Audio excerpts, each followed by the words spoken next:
दोसरा से मंगिया भरा के रानी तोरले सपना गे झूठे कहै रही लव यू तोरा मन री हो अपना गे मन री हो अपना गे कहे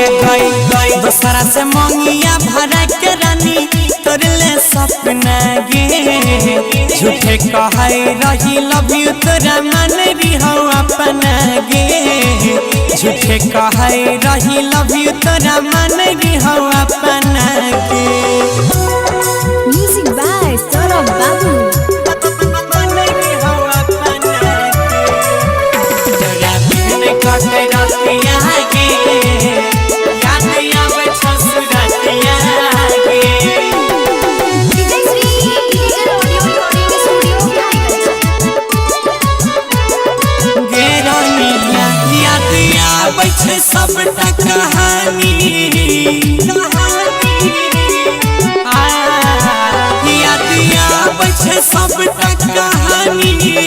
हमरा जवन रही तू रानी क्या दोसर मरद दिल के हमर दर्द बढ़ाई दिलही गे हमर दिहल निशानी बोले सबटा जराई दिलही गे कहे गई दोसरा से मंगिया भरा के रानी तोरले सपना गे झूठे कहै रही लव यू तोरा मन री हो अपना गे झूठे कहै रही लव यू तोरा मन री हो अपना गे तोरा मन री हो अपना गे मन री हो अपना गे ससुर जाय के कान भी नहीं बुझै छिया दर्द जानबी नहीं डीजे लाल बाबू राजा प्रेजेंटेड बाय मोनाबिक म्यूजिक जो जाने के प्यार बिना छै जीवन सुना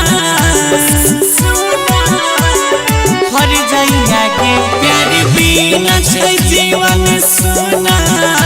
दुख मिलता दर्द गुना कहो अंकित राकेश खुश रहे पाई भी नहीं सैया के संग तोरे चलते गलाली जाय छै गौरव अजय के अंगे अंगे कहे गई दोसरा से मंगिया भरा के रानी तोरले सपना गे झूठे कहै